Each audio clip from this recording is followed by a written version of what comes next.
ভারত পথিক রাজা রামমোহন রায় সারা বিশ্বের দরবারে যিনি বাংলাকে চিনিয়েছেন, মহিলাদের সম্মান, নারীদের সম্মানার্থে সতীদাহ প্রথার মতো একটি জঘন্য প্রথা রোধ করেছিলেন। সেই রাজা রামমোহন রায়ের 253তম জন্মদিন। তার বসত বাড়ি হুগলির খানাকুলে। তার বসত ভিটে, বসত বাড়িতে সরকারিভাবে নাই কোনো অনুষ্ঠান, সরকারিভাবে নাই কোনো আড়ম্বরভাবে তার জন্মদিনটাকে উৎসব হিসেবে পালন করা। শুধুমাত্র হেরিটেজ ঘোষণা করেই রেখে দেওয়া হয়েছে, ছেড়ে দেওয়া হয়েছে তার জন্মভিটেকে।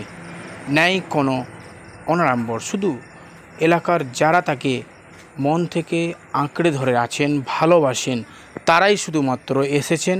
গুটি কয়েক মানুষ, ছাত্রছাত্রীরা ছোট্ট একটি অনুষ্ঠানের মধ্য দিয়েই তারা তার জন্মদিনটাকে পালন করছেন।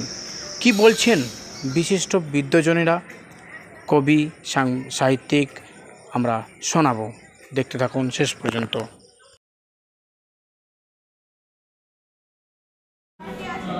আমার এই জায়গাটা নিয়ে খুবই গর্বিত।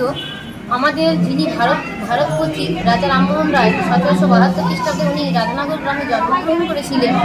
ওনার এই জন্মস্থানেতে বছর বছর যে অনুষ্ঠান প্রোগ্রাম সূচি পালন করেন, কিন্তু দেখেছি সেরকমভাবে সেরকম অনুষ্ঠান হয়নি। কিন্তু আমরা নিজের থেকে যতটা পারি অনুষ্ঠান সূচি করি। তারপর স্থানীয় যারা লোকাল শিল্পীরা আছে তাদেরকে নিয়ে এর আগের বছর যেমন আমি করিয়েছিলাম ছোট করে, কিন্তু আমরা সরকারিভাবে কোনো অনুদান এখানে পাই না। যতটা পারি আমরা সহযোগিতা জনগণের নিয়ে আমরা এই অনুষ্ঠানটা শুরু করি। আপনি তো প্রধান ছিলেন একসময়। রামমোহন গ্রাম পঞ্চায়েতের একসময় প্রধান ছিলাম, কিন্তু রাজা রামমোহনের এই জায়গাটা, জন্মস্থানটা নিয়ে সরকার কেন ভাবছে না এটা আমরা বলতে পারবো না। কিন্তু আমাদের এই জায়গাটা নিয়ে খুবই গর্বিত হই। একটা সারা বিশ্বের রাজা, তার জায়গায় কেন এইসব উন্নয়ন থাকবে কি চাইছেন এখন বলতে পারবো না, কিন্তু আমরা যতটা পারি চেষ্টা করি।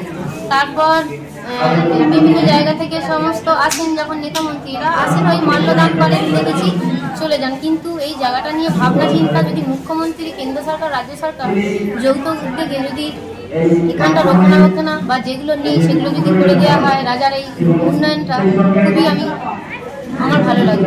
সারা বিশ্বের মানুষের কাছে এই বার্তা যেন পৌঁছে যায়। আর আমি তৃণমূলের প্রাক্তন প্রধান ছিলাম। আমি এটা সকলকে। আমার নাম টিঙ্কু দাস। বলবেন আসলে এখন আমাদের যেটা আমাদের মধ্যে হয়ে গেছে, এখন আমরা অতীতকে ভুলে গেছি। আমাদের যেটা প্রয়োজন, আমরা সেই অতীতকে ছেড়ে দিয়ে এখন আমরা ওয়েস্টার্ন কালচারে আমরা মেতে গেছি। এবং আমাদের যাদের এইটা করার প্রয়োজন, যে আমাদের শিক্ষিত সমাজ যারা এখানের গণ্যমান্য, আমাদের এই সমস্ত এলাকার যে মানুষ আছে, আমরা বাইরে মানুষজনের কথা বাদ দিচ্ছি, এইখানকার যে সমস্ত মানুষজন আছে তাদের কিন্তু এটা বেশি করে উদ্যোগ নেওয়া উচিত। এই যেমন ধরুন আজকে শ্রীরামপুর বিবেকানন্দ আশ্রম থেকে আমরা এখানে 60-70 জন কচিকাঁচা বাচ্চাকে নিয়ে এসেছি। তো এইরকম যদি প্রত্যেকে যদি এই উদ্যোগটা নিত এবং প্রত্যেক শিক্ষিত মানুষ যদি এই সম্বন্ধে যদি এগিয়ে আসতো, তাহলে মনে হয় আজকে আমাদের এই চিত্রটা দেখতে হতো না। এবং আমাদের প্রয়োজন, এখন আমরা স্বার্থপরের এমন জায়গায় পৌঁছেছি যে পাশের বাড়ির ছেলেটা বিবেকানন্দ হবে আর আমার বাড়ির ছেলেটা ডাক্তার হবে। এই পরিস্থিতিতে আমরা চলছি।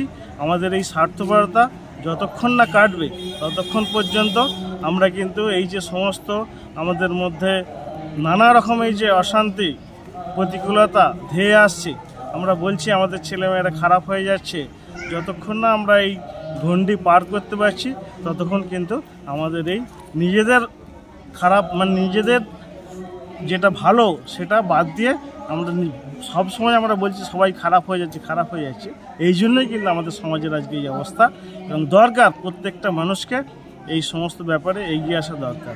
যারা আজকে এখানে এগিয়ে এসছে খুব সাধারণ বাড়ির ছেলে মেয়ে, তারা হয়তো বিশেষ রামমোহন সম্পর্কে বোঝেই না। একটাই জিনিস জানে হয়তো যে রামমোহন সতীদাহ প্রথা উচ্ছেদ করেছিল। তা প্রত্যেকেই আমরা যে এখন মাকে মা বলে ডাকতে পারি, এটা হয়তো আমাদের পক্ষে সম্ভব হতো না যদি না রাজা রামমোহন রায় আসতেন। নমস্কার। আপনার নাম? ধন্যবাদ। আমার নাম ব্রহ্মচারী সত্য চৈতন্য, শ্রীরামপুর বিবেকানন্দ আশ্রম। নমস্কার। রাজা রামমোহন রায়ের জন্মদিন উপলক্ষ করেই দেখছি এখানে সেজে উঠেছে। কি বলবেন যে অনাড়ম্বরভাবে হচ্ছে, কোনো বিশাল কিছু হইচই নাই, বা এই রাজা রামমোহন রায় একজন নবজাগরণের প্রতীক বলে আমরা চিনি, তার জন্মদিন কোনো অনাড়ম্বরভাবেই হচ্ছে, কি বলবেন? রামমোহনের আজকে 253তম জন্মদিন। আজকে যেভাবে মহা সমারোহে হওয়ার কথা ছিল, আপনার সঙ্গে আমি একমত, সেভাবে সেটা হচ্ছে না। কারণটা হচ্ছে এইটা যে এই বার্তাটা সবার কাছে গিয়ে পৌঁছায়নি। ঠিকমতো পৌঁছালে পরে বিভিন্ন শিক্ষা প্রতিষ্ঠান থেকে আরম্ভ করে এলাকার মানুষজন মহা সমারোহ এই দিনটি পালন করতে সবাই আসে, তাদের কাছে ঠিকমতো খবরটা পৌঁছায়নি। তারপর নির্বাচনোত্তর এখন পরিস্থিতি চলছে, সরকারি অফিসাররাও ঠিকমতো অ্যাটেন্ড করতে পারেননি, এবং যারা দেশের বুদ্ধিজীবী তাদের কাছে ঠিকমতো খবর গিয়ে পৌঁছায়নি। আমরা যারা আছি রামমোহন কালচারাল অর্গানাইজেশন, তার যারা আমরা কর্মী আছি, যারা আমাদের সম্পাদক দেবশ্রী আছেন, দেবশ্রী শেখ, আমরা তার সঙ্গে একসঙ্গে মিলে কাজ করে থাকি। রামমোহনের উন্নয়নের ব্যাপারে আমি লেখালেখি করে আসছি ব্যক্তিগতভাবে দীর্ঘদিন ধরে, কারণ রামমোহন রায়ের বংশধর, আমি দৌহিত্রের বংশধর, নিত্যব্রত মুখোপাধ্যায় আমার নাম। আমি চাই রামমোহনের এলাকায় একটা গেস্ট হাউস হওয়া খুব প্রয়োজন, কেননা এই গেস্ট হাউসে থাকার জন্য ইউরোপ থেকে প্রচুর মানুষ আসেন, জায়গা পাননি, ফিরে যান। এবং রামমোহনের এখানটা একটা সুন্দর করে গার্ডেন তৈরি করা দরকার, রামমোহনের পুষ্করিণীটি সংস্কার করা দরকার, কেমন? এবং রামমোহন সম্পর্কে আলোচনার জন্য একটা বিশেষ আলোচনা সভা বা রামমোহন কালচারাল একটা ইনস্টিটিউট হওয়া প্রয়োজন। তা আমরা দীর্ঘদিন ধরে বা রামমোহন প্রথম ইউরোপীয় রেলযাত্রী ছিলেন, ভারতীয় রেলযাত্রী, তিনি লিভারপুল থেকে ম্যানচেস্টারে গিয়েছিলেন রেলে চেপে, তার সম্বন্ধে রেডলাইন করার জন্য দীর্ঘদিন ধরে দিকে আসছে। আমি প্রধানমন্ত্রী নরেন্দ্র মোদীর কাছে আমি চিঠিপত্র পাঠিয়েছি, উনি আরামবাগে এসছে, আরামবাগ পাঠিয়েছি, পুরসুরায় পাঠিয়েছি, এবং দিল্লিতেও চিঠিপত্র লেনদেন করছি। তা আমরা চাই রামমোহনের রেললাইন হোক, এলাকার উন্নয়ন হোক, আর রামমোহনের চেতনা মানুষের মধ্যে বাড়ানোর জন্য বিভিন্ন বিদ্যালয়ে আমরা অনুষ্ঠান করে বেড়াচ্ছি, ছাত্রছাত্রীদের বিষয়ে অবহিত করছি রামমোহন কী ছিলেন। রামমোহনকে তো সাধারণভাবে মানুষ বুঝতে পারে না, তার চিন্তা ভাবনা অনেক উচ্চ ভাবাদর্শী, তাকে বুঝতে গেলে কিছু পড়াশোনা করার প্রয়োজন। তাই ছাত্রছাত্রীদের মধ্যে আমরা রামমোহন চেতনা জাগাবার জন্য আমরা দীর্ঘদিন চেষ্টা করে আসছি। আমরা আশা করি চেষ্টা ফলপ্রসূ হবে। আপনারাও সহযোগিতা করুন আমাদের সব সংবাদ মাধ্যমের কাছে অনুরোধ আমার। আমি নিত্যব্রত মুখোপাধ্যায়, রাজা রামমোহন রায়, দৌহিত্রের বংশধর। ভারতবর্ষের নবজাগরণের পথিকৃৎ রাজা রামমোহন রায় সারা ভারতবর্ষের শুধু নবজাগরণ বললে যা বোঝায় সেটা তো কোনো একটা বিষয় নয়, কোনো সীমিত বিষয় নয়। সমস্ত দিক থেকে ভারতবর্ষকে সারা পৃথিবীর কাছে তুলে ধরেছিলেন, ভারতবর্ষের আধুনিকতার দিকে এগিয়ে দিয়েছিলেন অনেকখানি। সেই রাজা রামমোহন রায়ের জন্মদিন যখন 250 বছরে পড়ল, তখন এখানের যে রাজা Rammohan Roy Memorial and cultural committee, আমরা এই এলাকার আরও যারা সাংস্কৃতিক সংগঠন আছে তাদেরকে নিয়ে রামমোহন চর্চা শুরু করেছিলাম। এটা শুধু আজকের একটা দিনের কথা নয়, এটা এই টানা 3 বছর ধরে একটা নিরন্তর প্রোগ্রাম চলছে। বিভিন্ন স্কুল কলেজে গিয়ে আমরা রামমোহনের প্রচার করেছি, রামমোহন সম্পর্কিত আলোচনা করেছি, এবং আজকের আগামী প্রজন্মের ছেলে মেয়েদের কাছে রামমোহনকে পৌঁছে দেওয়ার চেষ্টা করেছি। এখন আপনারা যে আড়ম্বরের কথা বলছেন, সেটা একটা অন্য দিক। আজকে দেখুন এখানে এই যে এত ছেলেমেয়েরা এসেছে, 10টা থেকে একটা কুইজ কম্পিটিশান আছে। আমাদের সারা মহকুমার বিভিন্ন প্রান্ত থেকে স্কুলের ছেলেমেয়েরা আসবে, তারা সেই কুইজ কম্পিটিশানে অংশগ্রহণ করবে। এটা একটা ভাবগম্ভীর অনুষ্ঠান।